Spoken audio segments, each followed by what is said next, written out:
Season 6 of Where Hawaii Eats is brought to you by the Honolulu Star Advertisers Dining Out, Cisco Hawaii, Outrigger Hotels and Resorts, Hawaii Cancer Care, Royal Lahaina Resort and Bungalows, and Waikiki's premier Asian food hall, Sticks Asia. Welcome to Where Hawaii Eats. We are in downtown Honolulu's historic Chinatown, 1024 Nu'uanu. There is a beautiful little tea place called Tea at 1024. Joining me is the owner, Michelle Sorensen. Michelle, thank you so much for doing this show. Thank you for having me. Now, I know we went and selected our teacups first. Like, that's the first thing that you do when you actually have your tea service. Right. So when you come in, you're going to choose whatever teacup you want, whatever tickles your fancy. We have old and new, mismatched, and those that are perfectly matched together, and whatever your heart's desire. For a mismatched tea set, this does Yeah, go this is pretty good. nice. This is the vintage bone set, bone china set, so they're kind of fun.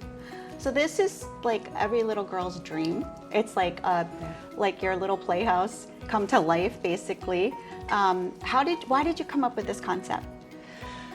Well, really it started, I've been here since 1999 with the tea room. But I started designing clothing I had the boutique in 1997, which was actually next door. Mm-hmm.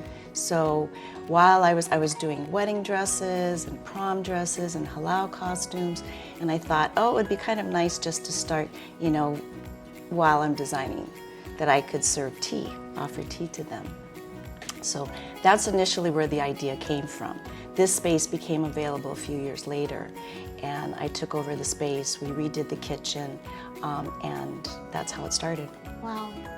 So, okay, walk me through the process. We selected our teacups, and then... You have your napkin. How did you select the tea that we're going to have today? The company that I deal with is out of Canada, and they have thousands and thousands of teas that you can select from different tea estates from around the world. What I like about this company is that they are ethically sourced.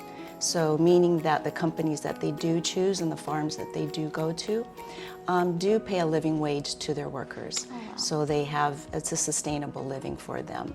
So that was one of the things that I was very impressed with, and also the fact that they do have some organic teas and some are not organic, but for the most part outside of the US there are not a lot of pesticides and things like that used on the when they do irrigate the crops and stuff. That's the good tea. to know. So the teas that you select here are not readily available here?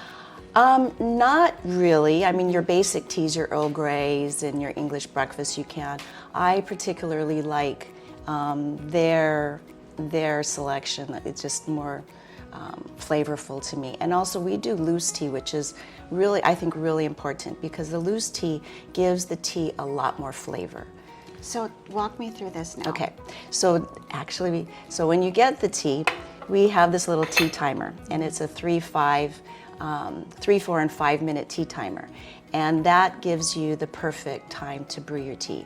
So your lighter, delicate teas, your green teas, some of your white teas will be about 3 minutes. Your blacks, your oolongs, you could go a little bit longer, between 3 and 4. Your herbals, which are basically they're not a tea. People say herbal tea. It's not really a tea because it doesn't come from the tea plant. They're just herbs that are mixed together. That one has to steep the longest because you want the most flavor. So we do have the tea strainer, and I will pour for you. Okay. So you're gonna put your cup over. This is one of my original teapots, I think, from like 1999. Wow. I'll pour it and then I'll give you this cup. How's that? You can have my cup. All right, that sounds good. This tea today that I chose is called White Mischief. Oh, perfect. And it's a white tea. It's very delicate, and it has pomegranate and guava notes in it. Wow, that sounds wonderful. So the other question that I had was, when you come in, you select the teacup. Yes. You select your tea, and then this magnificent tower of goodies also appears. Do you hand select what you're going to be eating that day? So I made the recipes for all the tea sandwiches. We have the egg salad with the chives, the crab and cucumber, the Kahlua pork with the guava glaze, cheddar cheese and tomato, which is my childhood favorite, a chicken curry with apples, and your smoked salmon with dill. So most of these are traditional. I think the Kahlua pork is a little bit more on the local side, so I added that a little bit, give a little local flair to it. We're going to take a quick break. Okay. While our tea steeps, we're going to come back and we're going to learn more about the desserts. Okay. And then also we're going to try the tea. That would be great. Okay. Welcome back. Yes. This tea, the White Mischief, as I'm sipping this, I can definitely taste the pomegranate. Yeah. That's the first taste that I have. I love this. Yeah, so when you come in, this is what you're going to get. This is our traditional afternoon tea service. It comes with the salad, the tea sandwiches, the pastries, the scones with the clotted cream and jam, and then your choice. We have over now about 45 different teas that you can choose from. Wow, that's amazing. So, How do folks find the full, list of different teas that you have?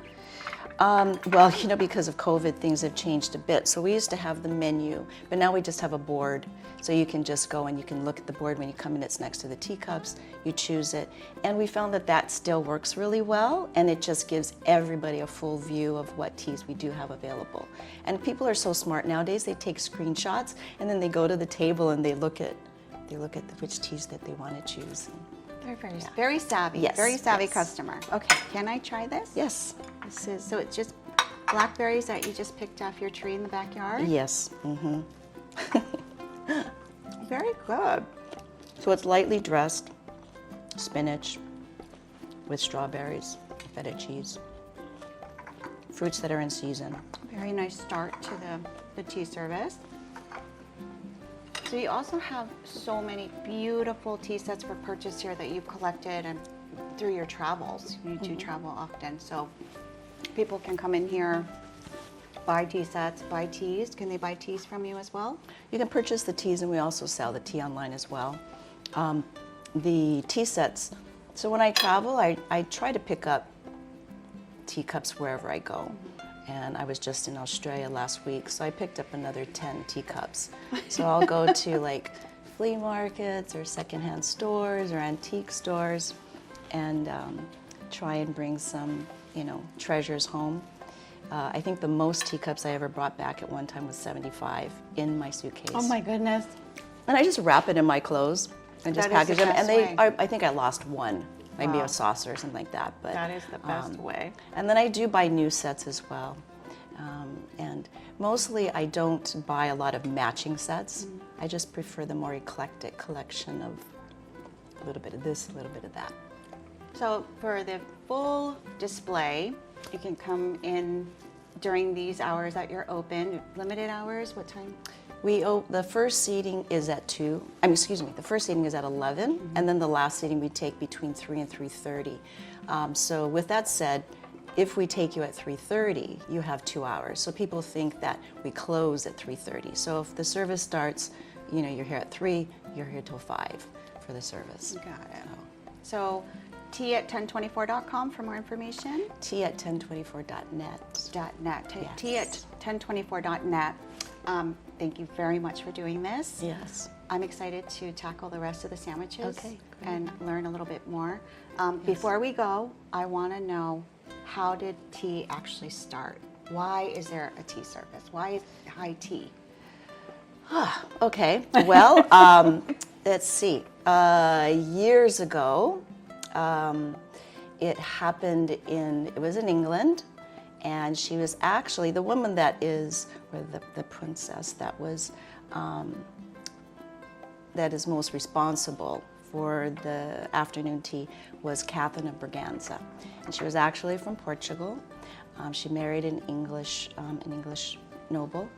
And she was known, I call her the Portuguese princess. The Portuguese princess. The Portuguese princess was the one that made afternoon tea what it is today. They ate dinner late in the evening, early evening, 7 or so. So she was a bit hungry during the day. So she wanted something to kind of tide her over to dinner. So she had asked, if they could make her some sandwiches and, just something and some tea. Tea was becoming very popular at that time. And it was actually more, it was expensive to actually have tea. I mean, it was very costly. So mostly it was the more aristocracy, the higher class, that had actually were able to have afternoon tea. And people confuse the term afternoon tea and high tea. So high tea was actually considered the plowman's dinner. So they were out working and doing everything, and they couldn't sit down and have their friends over for tea and have this little fancy tea party. So it was in the dinner time, and they were sitting at a high table, and so just because we're sitting at a high table doesn't mean we're having high tea, but the tea service, that's, so people get confused, high tea and afternoon tea. So the correct term really is afternoon tea with all the fancy things. The high tea is more of a dinner tea. So you have a lot more heartier foods with it and more later in the afternoon. That is the best explanation of tea I have ever had. So thank you for that. Cheers to you. Yes, thank you. Thank you for doing the show. You're welcome. Thank you for coming.